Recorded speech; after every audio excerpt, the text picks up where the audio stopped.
In this video, we're going to do a review on these discreet little microphones that you see public speakers and fitness instructors using. I managed to get hold of a budget one and we're going to put it through its paces and see if it's any good.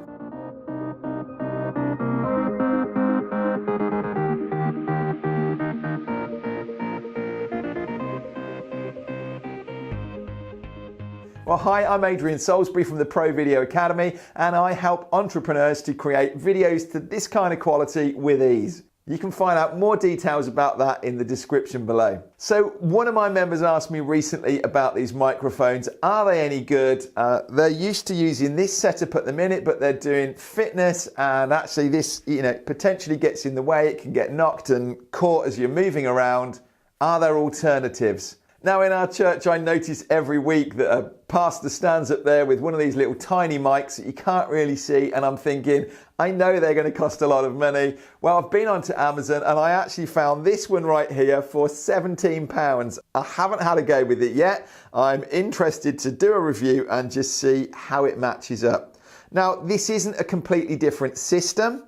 It is literally just a case of switching out the microphone that I've got here I'm using this Rode Filmmaker kit. I did a review on this one recently. I did a review on a much cheaper budget one, and I put them side by side, and I said to you at the end of it, yes, you can really get going with these budget ones, but I do like a lot of the functions. This Rode setup here is still my favorite. So you're hearing me recording through this now at really what I would do typically if I were standing away from my camera. So if you've watched my other videos, you will know that I would prefer to use a shotgun mic. I'm normally closer into the camera and have a microphone above me pointing in. I still say that is the best solution. But the times where I would use a wireless mic like this would be when I need to stand further back and you need to see more of me and I can't get that mic in close without it getting caught in the picture. And as is the case with my customers, a lot of them are teaching fitness and dance and they can't have a microphone pointing into them. So you're hearing this now coming through. This is really what I would use. This is, in my opinion, the best solution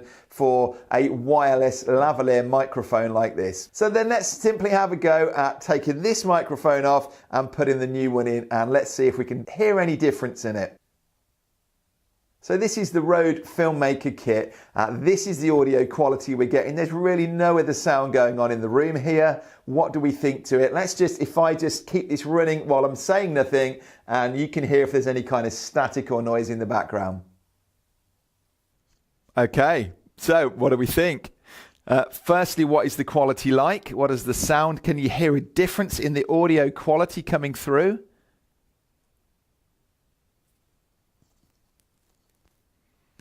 Now that feels like it's just slightly touching my face actually. I've never used a mic like this before, so I'm just practicing too. I know that you can adjust it, and I've seen some people where the mic's right round in front of them and you can hear it popping away as they're talking into it. So I'm trying to keep it back. Now again, I can bend this out. So it's no longer touching my face. It actually feels really comfortable. It hooks over your ears.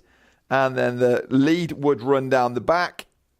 It's not really moving around as I'm talking. So what is it like when I'm talking and I'm moving around? Can you hear that? I'm going to go giddy in a minute.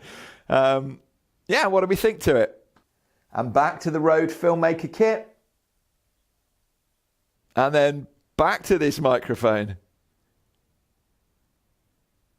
Well, I'm itching to pause this and pull it into the computer and just see what the audio quality sounds like. So I've got good news and bad news. Which would you like first? I'm glad you said that. So the good news, I actually prefer the sound coming through this. I think it's closer to what I would get from a shotgun mic than having a lav mic down here. The bad news is it seems a little bit distorted. And I think the problem with that is that I've got this mic too close. When you can see it there on my face, it's sitting a little bit close up to my mouth, and I think as I'm opening my mouth, it's too close. So all I'm going to do simply is, the beauty of this system is I can just adjust this wire on here, and I can send that back a little bit. So I've just moved that back, as you can see. It's now sitting along halfway back my cheek rather than right up here near my mouth. And I think that's probably going to be the typical problem that people will have with this, is feeling they need to get that mic round in front of them. Now, you do get these little wind filters that come with it. People, when they have a microphone in front of them when they're doing podcasts and that, will put like one of these windshields in front, a pop filter to stop that on the mic. The idea isn't that you bring this round in front of you and use one of these. These are only really going to be used if you're outdoors. I don't know why you need to have one on. In fairness, I don't even need this one that sits on the front of my mic down here. We could take that off and you're going to get exactly the same result from it. So what is that like now that it's been moved back a little bit on my face? Is it still catching as I move around? I'm trying to knock that a little bit with my stubble. Does it make any difference? It still sits really nicely. It's really comfortable. I don't feel in any way that that's going to fall off. So I think it's probably about fine tuning it like this. In fact, let me try taking it a little bit further back still. Okay, let's look again. We're just moving this mic further back. What do we think? Does that give us a better sound? It's not going to make any difference to what it's picking up around us. It should just take away some of that boom, really, of me from having a microphone too close into me. Now, I think if actually I've started it off with it back this far on my face, I probably wouldn't have tried to bend that around, because I don't think it needs it when it's back here. It actually hugs really nicely to the side of your head. And I don't think it would matter the size of your head either. That the way this thing works and the way it flexes around at the back here, I think it's going to fit anybody. It's very smooth. It's not rubbing or catching anywhere. I don't think, I think I could comfortably keep this on for an hour or two and wouldn't even notice it was there. In fact, what a freedom not having anything attached to me. Not going to be able to rub or catch this thing very easily. So let me pull this through. I haven't listened to it yet to see if it's improved. Let me just do that and then we'll come back. What do I think? I love the idea of this, and in one sense, I prefer the sound. It definitely doesn't seem as echoey. It seems more directional. But I'm listening to myself, and I feel like my S's are turning into sh. Like, I don't know, there's some definition gone. And I don't understand why that is. I don't understand why that is kind of what I just heard when I'm listening to that. Now, maybe that's me being particularly fussy on hearing myself. Can you hear it coming through like that? Would you say that as you're listening to this, the quality has dropped? Is that purely down to this being a cheap microphone? As I say, it's £17 and, they've thought into this. That must be a very thin little wire running through in here. Is that a compromise? Would it be different if I was spending £30, £50, £100 on a microphone like this? Or is it just the fact that that microphone is sitting so close up to my face? So that's just knocked me a little bit. I'm not liking the fact, or I don't want to be making my videos thinking, the audio isn't as good quality as it could be. Now, I don't need to use a system like this. If you're doing fitness videos and it's a big issue to you and you don't want to have something attached to your top down here, then maybe, give it a go. It's £17. It's not going to break the bank. You do still need to have a good microphone system, a wireless one. So this is the Rode Filmmaker kit. I said at the start, this is my favorite, and I'll put a link to it below.